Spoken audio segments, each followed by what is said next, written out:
الحمد لله الأكرم الذي خلق الإنسان وكرم وعلمه من البيان ما لم يعلم فسبحان الذي لا يحصى امتنانه باللسان ولا بالقلم ونشهد أن لا إله إلا الله وحده لا شريك له وأشهد أن سيدنا وسندنا وحبيبنا ومولانا محمدا عبد الله ورسوله أرسله بالحق بشيرا ونذيرا وداعيا إلى الله بإذنه وسراجا منيرا أما بعد فأعوذ بالله من الشيطان الرجيم بسم الله الرحمن الرحيم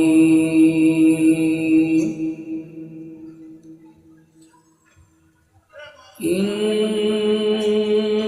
الذين آمنوا وعملوا الصالحات كانت لهم جنات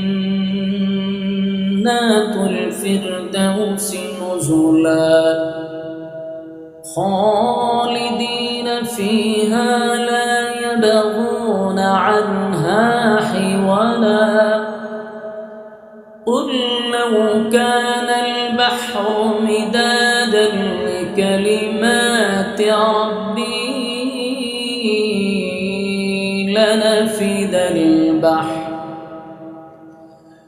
لنفد البحر قبل أن تنفد كلمات ربي ولو جئنا بمثله مددا قل إنما أنا بشر مثلكم يوحى إلي أنما إلهكم إله واحد فمن كان يرجو لقاء ربه فليعمل عملا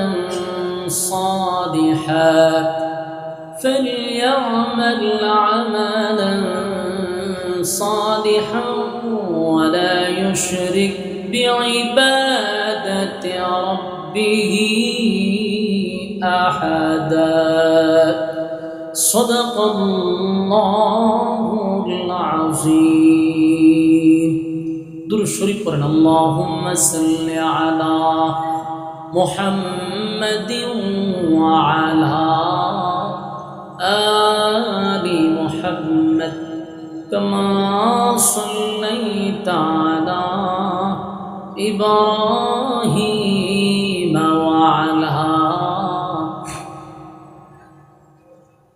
إنك حميد مجيد اللهم بارك على محمد وعلى آل محمد كما باركت على إبراهيم وعلى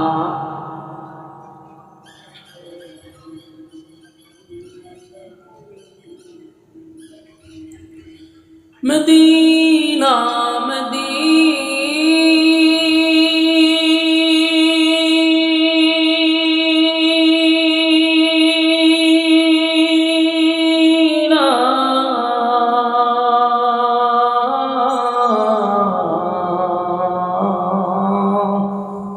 مدينة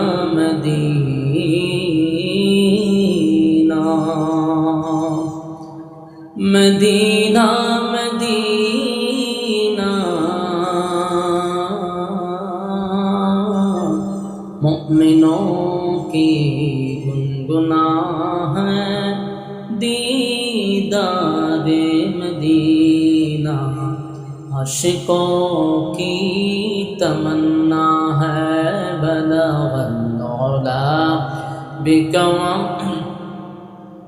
साथ पूरा दिन गला चले तो साथ पूरा अलगा हसनत जमिया खिसालिही सल्लो अलैहि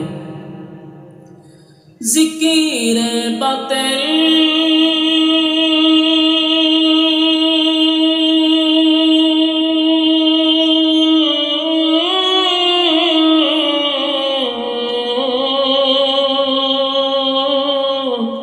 खो हटा दे दिल से रवे जिक्र में तेरे लगा दे रोज शाबिला इलाहा इल्लल्लाह खुशन नहीं ला इलाहा इल्लल्लाह ला इलाहा ला इलाहा इल्लल्लाह ला इलाहा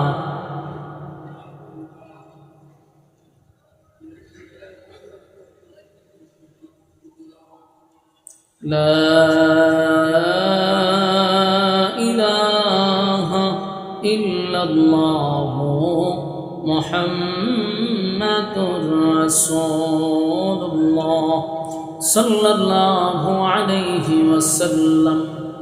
अल्हम्दुलिल्लाह हुतापाड़ा जयनाल आবেদিন ভুইয়া জামের মসজিদ এলাকাবাসীর উদ্যোগে তফসিরুল কোরআন মাহফিলের সম্মানিত যিনি সভাপতি জনাব মোহাম্মদ সেলিম ভুইয়া সাহেব বিশিষ্ট ব্যবসায়ী সমাজসেবক, জনাব মোহাম্মদ নুরুজ্জামান ভুইয়া সাহেব উদ্বোধক, আজকের মাহফিলের যিনি প্রধান অতিথি অধ্যাপক ডক্টর এস.এম. রফিকুল ইসলাম বাচ্চু সাহেব, আজকের মাহফিলে আলোচনা করেছেন হজরত মৌলানা আবু ইউসুফ মধুপুরী সাহেব, হজরত মৌলানা মুফতি শরীফুল ইসলাম সাহেব সহ দীঘার অতিথিবৃন্দ মুআজ্জাজ মুকাররম হযরত উলামায়ে কেরাম, উপস্থিত আমার সামনে নওজোয়ান তরুণ যুবক ভাইরা, মুরব্বিয়ানে আযম, মাইকের আওয়াজ যতটুকু দূরে যায় অবস্থানরত আছেন পর্দানিশী মা ও বোনেরা, সকলকে আমার অন্তরস্থল থেকে জ্ঞাপন করছি মুবারক, শুকরিয়া আদায় করছি যে রব্বে করিম আমাদেরকে মুসলমানের ক্লান্তি লগ্নে ফিতনা ফাসাদের যুগে অসংখ্য মানুষের মাঝখান থেকে যাচাই এবং বাছাই করে নির্বাচিত করে পছন্দ করে মহব্বত করে ভালোবেসে সুস্থ অবস্থায় দিনই একটা মজলিসে আলেমদের সহবতে কোরআনের কথা শ্রবণ করার উদ্দেশ্যে যারা আসছেন বসছেন, আমরা আসতে পেরে এবং বসতে পেরে খুশি, এই জন্য শুকরিয়া আদায় করছি আলহামদুলিল্লাহ। লক্ষ কোটি দুরুদ এবং সালাম আল্লাহর সৃষ্টির প্রধান আকর্ষণ জনাবে মুহাম্মদুর রাসূলুল্লাহ সাল্লাল্লাহু আলাইহি ওয়াসাল্লাম। সম্মানিত সুধী, রাস্তাঘাটে দোকান পাটে মেলাতে অসংখ্য ইয়ং ছেলেরা রাস্তায় বেহুদা সময় নষ্ট করতেছে, দোকানপাটে আড্ডায় ব্যস্ত, রাস্তাঘাটে গল্পতে ব্যস্ত, বেহুদা অনর্থক সময়টুকু যারা অপচয় করতেছেন, বিনয়ের সাথে বলবো আগামীকাল পর্যন্ত যদি বেঁচে থাকি, আজরাইল যদি সামনে না আসে আর বাচ্চা থাকি, তাহলে আড্ডা মারারও সুযোগ আছে, গল্প করারও সুযোগ আছে। বেঁচে থাকলেও আগামীকাল এই মাহফিলটা থাকবে, আগামীকাল বেঁচে থাকলেও এখানে বসতে পারবেন। বিবেকবান ওই ব্যক্তি যারা সময়টা কাজে লাগায়। এই মেলাতে গিয়ে দেখেন অর্ধেক মাইয়া অর্ধেক ফুলাবান, আর মাইয়া যেখানে থাকবো ফুলাবানকে কিনতে আইবনি, গুড় গুড় ঘুরে দেখবেন হিসাবে উদুদি ঘুরতেছে, কোনো কাম কাজ নাই, কিছু কিনেও না খায়ও না, খালি ঘুরে খালি ঘুরে। এই জন্য মেলা সেলা না থাকাটাই ভালো। সমস্ত মাইয়া ভান যেখানে থাকে ফুলাবান এখান থেকে আড়ায় না, কি এর ওয়াজ শুনতে হে তোর আলাদা জগৎ আছে, ভাবও আছে, যে কি ভাবও আছে। নাইলে তুই বাড়ির থেকে বাড়ি সব মা বাপরে কইছে ওয়াজও যাম, মা বাপে মাথার টুপি দিয়া 50 টাকা অর্ডার দিয়া দিছে, যা ওয়াজও যা। হ্যাঁ আইয়া সেরে কেন বড়মর দেখছে, এমন গুন গুনাইতেছে। হে আল্লাহ এদের হেদায়েত দান করো না। প্রায় মাহফিল ওই ঝামেলা, ওই মহিলা প্যান্ডেল দেখ আছে একটা, সব দিকে খালি এটার পিছিয়ে তাহলে ঘুরে, চতুর্দিকে খালি ঘুরে। কত বড় অসভ্য। আইসো তো ওয়াজ শুনতি, মা বাপরেও দুঃখা দেয়, নিজেরও দুঃখা দেয়, ঠিক নেই? এই জন্য মেহরবানি করে ইয়ং যে ফোলাফান বলা, আপনারা প্যান্ডেলের ভিতরে এসে পড়েন, ঘোরাঘুরি বাদ দেন। আপনারা এখন বললেও এখন যে কথা আমি কইছি মানছে আপনারা ছায়া থাকবো, যে ওই দেখো যে হুজুরের কথা ঠিক ঘুরতেছে, ইজ্জতিটাও শেষ হইব। এই জন্য প্যান্ডেলের ভিতরে আওয়ান হইল ইজ্জতের ব্যাপার, সেবার হন অতক্ষণ আসেনি একরকম মনে হচ্ছে ইজ্জতের ব্যাপার। প্যান্ডেলের ভিতরে আওয়ান ছাড়া বেজ্জতি, হন ছাড়ার রূপ হয় নাই। আইলে ইজ্জত, না আইলে বেজ্জতি, হুদুদি ঘুরায়। আপনি বিশ্বাস না লেগে দেখেন না, খায় না, 5 টাকাটা কিনলে এখানে কতক্ষণ ঘুরাইবে, এই দোকানও যায় কতক্ষণ, এই দোকানও যায় কতক্ষণ, এখানে কতক্ষণ বয় হোক না, এর ভিতরে শান্তি নাই তো, অশান্তি ভিতরে এক জায়গাত বয় না, খালি ঘোরায় খালি ঘোরায়, অশান্তি আর অশান্তি। এখানে যারা বইছেন আপনার ভিতরে শান্তি আসেনি, এইখানে খুব শান্তি, কিন্তু যতটা ঘুরাইতেছে দেখেন ভিতরে শান্তি নাই। কি করবো কি না, যার বিষয়টা করতে দেয় এটাও চায় না, আরো যন্ত্রণা আছে। আল্লাহ শান্তি নাযালাত আলাইহিমুস সাকিনা, উপর থেকে সাকিনা রহমত নাযিল হবে। প্যান্ডেলের ভিতরে না বাইরে, ভিতরে, আর বাহিরে ঠান্ডা পড়ার সম্ভাবনা আছে। এই জন্য এটার ভিতরে নিরাপদ, যতক্ষণ এখানে থাকবেন গুনাহ হবে না, এটাই সম্ভব। প্যান্ডেলের বাহিরে গেলে গুনাহ হবে, এটাও সম্ভব। আমরা প্যান্ডেলে চলে আসি মোনাজাত পর্যন্ত, মানে মোনাজাত পর্যন্ত আপনারা যে থাকবেন, এটার একটা নিয়ত করা দরকার না? এই নিয়ত একটু হাত তুলেন দিকে। আমি কিন্তু সাত বসা, আমি দেখি শেষ পর্যন্ত হাত তুললা কোন বলে ইনশাআল্লাহ। এরে অনেককে আপলাম ইনশাআল্লাহ হইতে যায়, আমি লোক দেখি তো, বলেন ইনশাআল্লাহ। মোনাজাত পর্যন্ত আমরা থাকবো, লড়াচড়া নাই। হ্যাঁ আতুরা এখন ইনশাআল্লাহ। ওয়াদা করে যে কি ফেসো পালাইছি জানেননি, বলুন তো ওয়াদা পর খারাপ করা কি মুনাফিকের কাজ। আমরা যদি অনেকে উঠেন, তা আমি বলবো কে যায়, সবাই বলবে মুনাফিক যায়, থাকবো নি ইজ্জত, থাকবো না লেগে ওয়াদা চালাইছে না, ওনার উড়ন যেত। প্রত্যেকটা মানুষের সাথে কিন্তু শয়তান থাকে, এটা জানেন নেই? মনোযোগ দেন, কথা বলেন না, কথা বলেন না, আশেপাশে কথা বলেন না, আল্লাহর রাস্তায় খুব মনোযোগ দিয়ে শুনেন। প্রত্যেকটা মানুষের সাথে কি থাকে? সাউন্ড আছে না?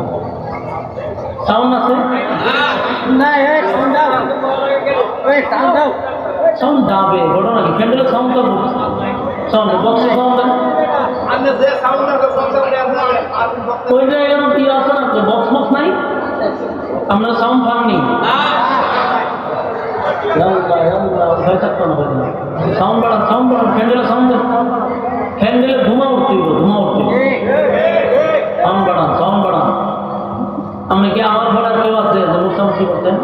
ফুল বলে আমরা দিয়ে রাখেন, ইউনিটের চিন্তা হলে ব্যবসা লাভ বাতি চলবো, কথা বলছেন? এমনই চিন্তা হলে আমরা ব্যবসা লাভ বাতি চলবো। বলাকা হয়ে দিলাম, বলা কামাই ভালো হইলে শেষে হইয়া যাবো একটা বালা, আর বালা না হইলে লাল বাতি ধরাই দেওয়া যাবে। জলদি করেন, জলদি করেন। এমনি তো আলেম মানুষ সেরা সুরত বালা, প্রশংসা করতাম। এখন আপনারা আওয়াজ না পেলে কেমন করবো? তখন আইনি কিছু আওয়াজ পুরা গরম নেই। হ্যাঁ ঠিক আছে, আরো বলে লাগবে, আরো বাড়াতে, এই বাড়াইতে চান। অতদিন হইতাম আমি বাড়ান, কারণ সুত আরে কই বাড়াইতে। বলুন, প্রত্যেকটা মানুষের সাথে শতান কাহিনী আমাদের সাথে আসেনি, স্বীকার করছেন? আমার লোকেও আছে, প্রত্যেকটা মানুষের সাথে শতান আপনার সাথে আছে, আমার সাথে আছে। কিন্তু দিন মজলিসে যখন আপনি বসেন, শয়তান আর বসতে পারে না, তখন হে কই যা বাড়ির জায়গা। প্রত্যেকটা মানুষের শতান থাকে, কিন্তু আপনি এখানে বসলে সেইখানে বসতে পারেন না, কিন্তু আপনারা হই আছে যায়ও না। প্রত্যেকটা শয়তান ভ্যান্ডেলের বাইরে খারাপ আছে, আপনি তো আপনার বাইরে গড়েও নাই। আমার সাথে লোক এখানে বললো কেন, ভিতরে তার জ্বালা, সে যায় না, ভ্যান্ডেলের বাহিরে সে দাঁড়ায় আছে। ওখান থেকে আপনারা রিমোটে কন্ট্রোল করে আমি এখানে ভিতরে পশু আশা তৈরি করে দেখবেন, মনের মধ্যে একটা পশু আশা আছে, উজু খালি শুরু করছে, সময় তো আছে, আমি দুইটা টান দিয়ে এখন টান দিচ্ছি নেই, এটা যার অভ্যাস আছে এর ভিতরে হবে, দুইটা টান দিয়ে চাইতে পারো, খালি উজুরে শুরু এনে করছে, বিভিন্ন পশু আশা আপনাকে দিবে। তখনই বুঝবেন যে আপনার ভিতরে কিন্তু রিমোটে কন্ট্রোল হচ্ছে। আর যখন দেখবেন কেউ উঠে গেছে না, বুঝবেন হ্যাঁ বর বেরো গেছে, কি করছে, বর করছে। যদি এখন কেউ উঠেন যে আপনার করলে মানুষ মাশাআল্লাহ তাইলে বর করছে, ইজ্জত কিন্তু থাকতো না, মান সম্মানের ধারণা তো সরকার থেকে মানছে যে মাশাআল্লাহ তাইলে বর করে গেছে, পূরণ যেত না। বসেন, আপনারও যেন মাহফিল আছে 10:30টায়, উঠাইছেন একটু দেরি হইয়া, ঠিক না, আধা ঘন্টা বসছি। তা আমার টাইম হলো 6 তারিখ পর্যন্ত। এখন যদি 7 তারিখ যায়, 2 দিনও আছে, কোনো অসুবিধা আছে? আমার তো টাইম হলো একদিন, 6 তারিখ পর্যন্ত, কিন্তু যদি 2 দিনও যায় না, এটা আপনার বোনাস। আমার কাছে আপনারা 7 তারিখে পাবেন না, কারণ আপনারা মনোযোগের উপরে আমি আলোচনা করবো। রাজি আছি ইনশাআল্লাহ? আল্লাহ কবুল করবে। আমি আপনাদের সামনে সূরা কাহাফের একেবারে শেষ অংশটুকু তেলাওয়াত করছি। এই আয়াতগুলির মধ্যে আল্লাহ রাব্বুল আলামিন 2টা শর্ত দিছে এবং একটা সুসংবাদ আমাদেরকে শোনাইছে। বলুন তো দেখি শর্ত কয়টা? সুসংবাদ এইভাবে আওয়াজ দিবেন, দিলে কথা বলতেও ভালো লাগবে, আর আপনারা ওয়াজটা বাড়িতে নিয়ে যেতে পারবেন। গিচ্ছা কাহিনী কাল্পনিক গল্প শুনে কোনো লাভ নাই, ফাও সময় নষ্ট করা। কথা যদি হয় কোরআন থেকে, তাহলে ইমানি জজ্বাও বাড়বে, কিছু বাড়িতে নিয়ে যেতে পারবেন। আর সাত ফেরবেন যদি বিয়া করাই ওয়াজের মধ্যে বইবে, বলুন কোনো ফায়দা আছে? কোনো ফায়দা। এই জন্য ভাই কোরআন থেকে যেন কথা শুনি আমরা, দিলের কান লাগাই না, আশপাশে কথা বলি না। শর্ত হইল 2টা, সুসংবাদ একটা। আগে আমরা সুসংবাদটা শুনি, তাহলে শর্তের প্রতি আমাদের আগ্রহ তৈরি হবে। সুসংবাদ হইল কানাত লাহুম জান্নাতুল ফিরদাউসি নুজুলা। আল্লাহ বলেন জান্নাতের মধ্যে কিন্তু একটা ভিআইপি জান্নাত আছে, জানেননি আপনারা? জান্নাতের নাম কি? জান্নাতুল ফিরদাউস, সবচেয়ে ভিআইপি জান্নাত। এটা মধ্যে সাধারণ লোক ঢুকতে পারে না, ভিআইপি। তো জান্নাতুল ফিরদাউসে আল্লাহ হয় মেহমান বানাবো। আমরা সুবহানাল্লাহ শুনি, কি বানাইব? মেহমান বানাবো। এখানে সুবহানাল্লাহ বানাতে সুবহানাল্লাহ কোথায় বলেন? আশ্চর্য ব্যাপার, জান্নাতের মধ্যে সবচেয়ে ভিআইপি জান্নাত হলো ফেরদাউস, আর সেখানকার মেহমান আল্লাহ বানাবে। 2 গুণে গুণান্বিত হইলে শর্তটা, এই 2 গুণ যার ভিতরে থাকবে জান্নাতুল ফিরদাউসের মেহমান সে হবে। এখন এই 2টা গুণ আমাদের মধ্যে কাহার দরকার নেই, যদি থাকে ফেরদাউস পাবে। এখন আসুন আমরা আগে শর্তগুলো শুনি। বিনা শর্তে আল্লাহ জান্নাত দেন। দুনিয়া আপনাকে বিনা শর্তে দিবে, দুনিয়া পাওয়ার জন্য কোনো শর্ত নাই। আপনি কোটি কোটি টাকার মালিক হইতেন, বেগম পাড়া বাড়ি করতে চান, শর্ত নাই। দেশের টাকা বিদেশে পাচার করতে চান, কোনো শর্ত নাই। টাকায় বনানি গুলশানে বাড়ি করলেও আপনার হয় না, আপনি বেগম পাড়ায় গিয়া করবেন, কোনো অসুবিধা নেই, কোনো শর্ত নাই। দেশ পুরোটা বেচছে আমরা লইয়া যাবে, কোনো শর্ত নাই। কারণ দুনিয়া আল্লাহ আস্তিক্রেও দেয়, নাস্তিক্রেও দেয়।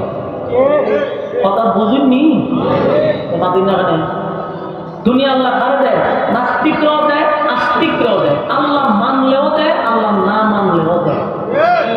দুনিয়া হলো একটা মরা গুরুর মতো, এটার কুত্তায়ও খায়, বিলায়ও খায়, শিয়ালও খায়, শুকুনেও খায়। মালিকের গুরু মাথা দেয়, গুরু মজা গেলে আমার কোনো দাবি আছে? যেটা সব প্রাণী খায়, মালিকের বাধাও দেয়। কেন? গুরুর কোনো মূল্য মালিকের কাছে নেই। কিন্তু জিতা গুরু, এর মধ্যে কামড় দিলে আমরা রাস্তা রাখবো নি, তাহলে আমরা কামড় মারবো। জিতা গুরু তাকে এটার দাম আছে, মরে গেলে কোনো দাম নাই।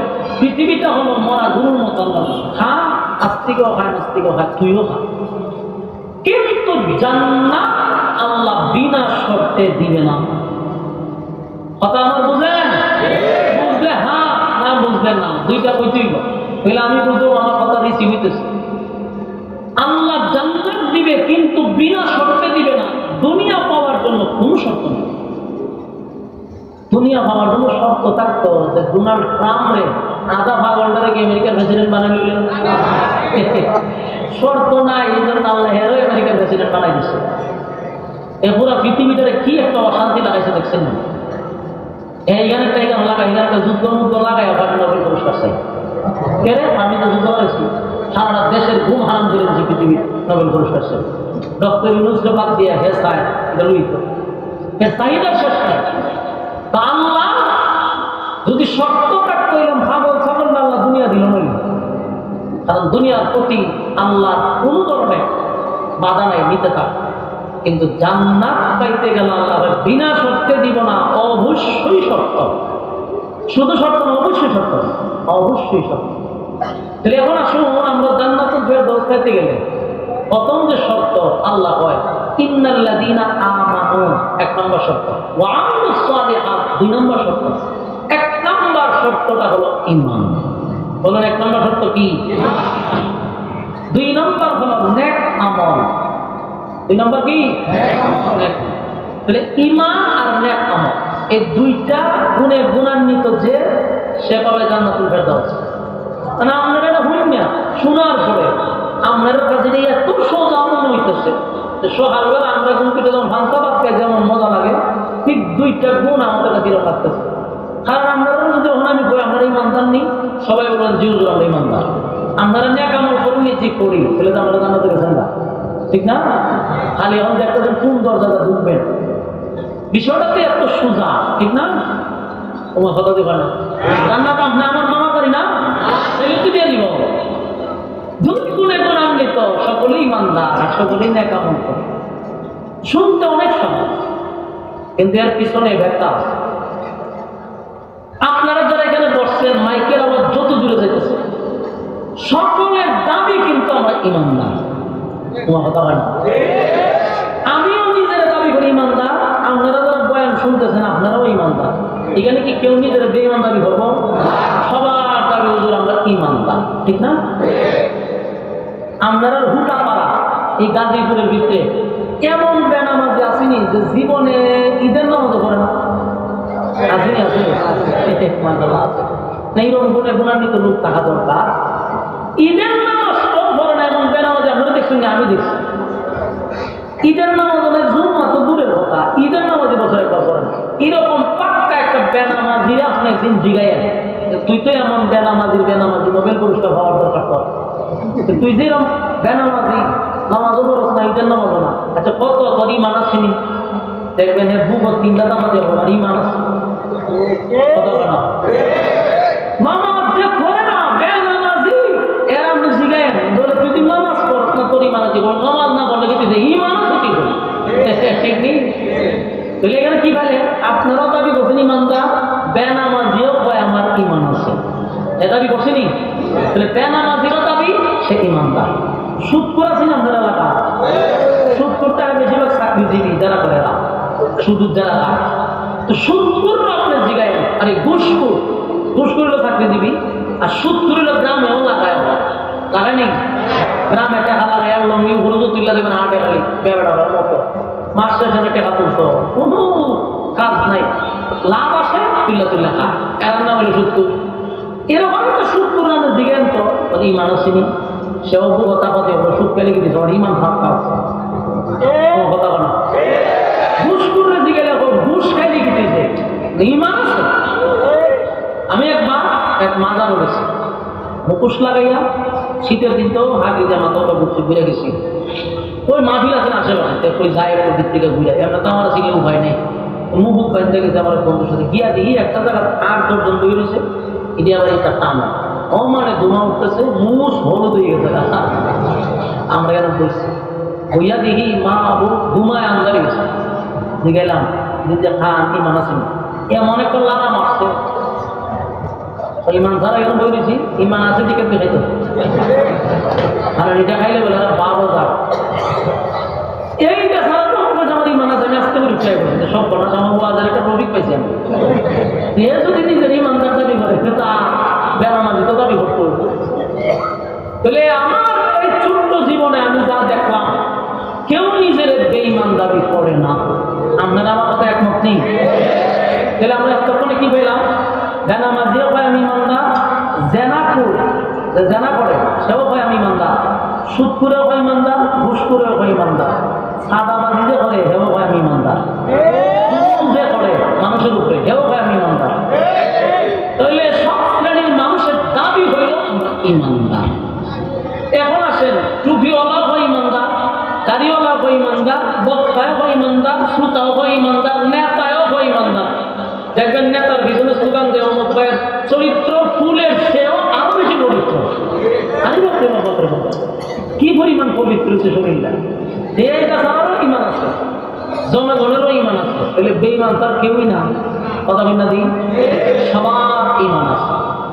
এখন আসেন কোন কথা জরুরি আমরা জানো মানুষের জরুরি উঠলে ফার্মেসিতে যখন ডাক্তার না ডাক্তার আমার ডাক্তারের জোর করতাম, তো একটা ব্যক্তিকে একটা কলম বাইর করে এটা বগলের নিচে ঢুকা, এটার নাম হলো থার্মোমিটার। এটার নাম কি? থার্মোমিটার। এটা বগলের নিচে ঢুকাইয়া কতক্ষণ রেখে দেয়, কিছুক্ষণ করে এটা টান দেওয়া বাইর করে, বাইরে ফিরে হয় 160, সব বনস হয়েছে জ্বর। এই যে মেশিনটা দিয়ে মাপলো এটার নাম কি?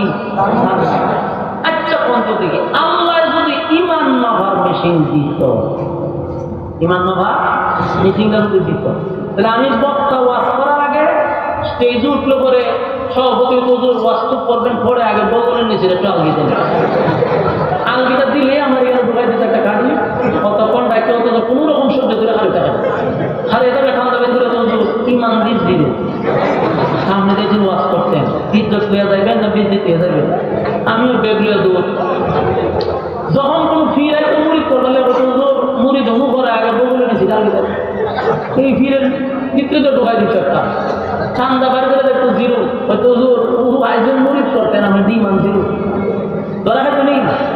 নেতায় যখন এই চেষ্টা করতো হয়তো আমি তুলছ কেন লামা লামা এই থার্মোমিটারটা মেটটা দেখতো যে নেতার ইমান জিরো কিন্তু বিষয়টা হয় পবিত্র। দোকান আছে কি অমুকের চরিত্র ফুলের চেয়েও পবিত্র কিন্তু মিঠারে হয় জিরো। তোর মাঝে হয়তো বেড়া নিজের পবিত্র কিন্তু তোর ইমান জিরো, ইজ্জত থাকতো নি। আল্লাহ যদি থার্মোমিটার বাড়াইতো সাধারণ জনগণ তো ধরা পড়তই, এই দেশে কত টুপিওয়ালা ধরা পড়তো, এই দেশে হাজি সামরা ধরা পড়তো, নেতায় ধরা পড়তো, ফিরে ধরা পড়তো, বাস্তব না বাস্তব? আল্লাহ পাঠালো না কেন? আল্লাহ পাঠাইছেন এই জন্য যে বান্দা আমি তোর শুধরানোর জন্য সুযোগ দিলাম, তোর ইজ্জত আমি তোর আকাম কুকাম আমি মানুষের সামনে প্রকাশ করলাম না, আমি তোর স্নেহের চাদর দিয়ে ঘুরে রাখলাম। নিজে শুধরাইয়া যা, নিজে ভালো হয়ে যা, তোর ভিতরে কি আছে তুই ভালো করে জানিস। মহলা মিনা দিই আমরা কত বড় হাজি সাহেব এটা আপনি জানেন, আমি জানি, আমি কত বড় বক্তা এটা আমি জানি, আপনারা জানেন। তাহলে আল্লাহ প্রত্যেকের ভিতরে একটা অবস্থান তৈরি করে দিতে, তুই নিজে জানাস তুই কতটুকু ভালো মানুষ। সুতরাং শুধরাইয়া যা, মেশিন ভাড়াইলাম না। যদি মেশিন ভাড়াইতো ইজ্জত থাকতো না, কথা বলে দিই। ইমানদার আমরা যে বাবু হওয়া সম্ভব ছিল না। তাহলে আমরা যে নিজেরা ইমানদার দাবি করে বসে রয়েছি, এটা শুধু আমাদের দাবি, বলেন আমাদের কি? কিন্তু কাজের বেলায় ইমান মাপলে সবার জিরো। আর আমরা যে তাদের ইমানদার, সকালে ঘর থেকে বাহির হইলেন ইমান নিয়া, বিকালে ঘরে ফিরি বেঈমান হইয়া। অথচ ইমানদারের জন্য আল্লাহ সুসংবাদ দিচ্ছে, তোর ভিতরে যদি ইমান থাকে ফেরদৌস পাবি, ইমান থাকলে নেকামল থাকে। এখন আসলে ইমান আসলে কি এটা একটু বুঝাই দিই। ইমান হলো একটা অ্যাকাউন্ট, বলুন ইমান হলো একটা। আপনি যদি আপনি 1 লাখ টাকা লয়ে গেছেন ব্যাংকে, ইয়া বলছেন স্যার আমার 1 লাখ টাকা জমা দেন, ওইটা আপনার অ্যাকাউন্ট নাম্বার বলেন, ওরা আমার অ্যাকাউন্ট নাম্বার নেই, টাকাটা জমা রাখবো, কথা বলেন না। আপনি যদি সুস্থ করবো না অসুস্থ করবো, পাগল করবো, হ্যাঁ অ্যাকাউন্টে টাকা জমা রাখবো, কোথাও বলে টাকা জমা ফেরত করা হইব নি? আপনার যদি ইমান না থাকে নামাজটা রাখবেন তো, ইমান তো অ্যাকাউন্ট। ইমান থাকলে না নামাজ, রোজা, হজ, যাকাত, ওয়াজ, মাহফিল সব ইমান থাকলে। আমার কথা মনে বোঝাই করতেছে। ইমান যদি না থাকে তাহলে নামাজ তো দেবো, অ্যাকাউন্ট কিন্তু না, জমা থাকবো। এই জন্য মূল হলো ইমান। ইমান থাকলে নামাজ, রোজা, হজ, যাকাত যা আছে ঢুকবে অ্যাকাউন্টে। তো এই জন্য ইমান হলো সবচেয়ে গুরুত্বপূর্ণ একটা মানুষের জন্য। আল্লাহর পক্ষ থেকে সবচেয়ে বড় নিয়ামত হলো বান্দার জন্য যে আল্লাহ আমরা ইমানদার হয়েছি। কিন্তু এটা দাবির বেলা নয়, কাজের বেলা। বলো দাবির বেলা না কাজের বেলা। এই জন্য প্রত্যেকটা মানুষ যখন আপনি ইমানদার দাবি করবেন, লিখে রাখেন আমার কথাগুলি। ইমানদার দাবি করলে ইমানের পরীক্ষা আসবে। বিনা পরীক্ষা আল্লাহ আপনাকে জান্নাত দিবে না। এটা বুঝেন না কেন? বলুন বিনা পরীক্ষা জান্নাত দিব না। বিনা পরীক্ষা জান্নাত পাবেন না। পরীক্ষায় উত্তীর্ণ হলেই আপনাকে আল্লাহ ফেরদৌস দিবে। আপনি মনে করতেছেন এইভাবেই এত সোজা? দুনিয়াতে একটা গুলশানে যদি কেউ বাড়ি দেয় আপনারা বানাইয়া এমনি জ্বালাই আপনারা একটা দলের পক্ষ থেকে যদি একটা প্লাট পান, দলের জন্য আপনাকে কতটুকু কুরবানি করতে হবে, এর ধরেন না আপনি কিছু একটা পাইতেন, কথা বানা। আর আপনারা এই পৃথিবীর 10টা পৃথিবীর সমান একটা জান্নাত দিব এমনি খাওয়া দাওয়া ঘুরতে করে দুনিয়াটা মস্ত করে স্লোগানের মাধ্যমে। আল্লাহ বলেন ইমান আনো ওই মানুষদের মতো। আল্লাহ কোরআনে বলেন আমিনু কামা আমানান নাস, আমিনু কামা আমানান নাস, ঈমান আনো ওই মানুষদের মতো। আল্লাহ বলছেন ওই মানুষ বলতে আল্লাহ কি বুঝাইল, কি বুঝাইতে চাচ্ছে? আমিনু কামা আমানান নাস, ঈমান আনো ওই মানুষদের মতো যারা ঈমানের পরীক্ষা উত্তীর্ণ হয়েছে, যারা দুনিয়ায় থাকতেই জান্নাতের সার্টিফিকেট পাইছে, তাদের মতো ঈমান আনো। তার মানে আমিনু কামা আমানান নাসের ব্যাখ্যা হলো সাহাবায়ে কেরাম। অথবা আমিনু কামা আমানান নাস এর ব্যাখ্যা হতে পারে ফেরাউনের বউ আসিয়াও হতে পারে। আসিয়াও ঈমানের পরীক্ষায় উত্তীর্ণ হয়েছে। আমিনু কামা আমানান নাসের ব্যাখ্যা ফেরাউনের দাসী হতে পারে। আমিনু কামা আমানান নাসের ব্যাখ্যা আব্দুল্লাহ বিন তামের হতে পারে। উনিও ঈমানের পরীক্ষায় উত্তীর্ণ হয়েছে। তার মানে হলো যারা ঈমানের পরীক্ষা দিয়া 5 ডিভিশনে পাস করছে, তোমরা ওই মানুষদের মতো ঈমান আনো। আমার যুবক ভাইরা, মুখে মুখে দাবি করলাম আমি ঈমানদার, কিন্তু আল্লাহ থার্মোমিটারে মালিক জানে বান্দা তোর ঈমানটা জিরো। তুই নিজের দাবি করস ঈমানদার। এই শীত বন্ধ কর, নয়েজ বন্ধ কর।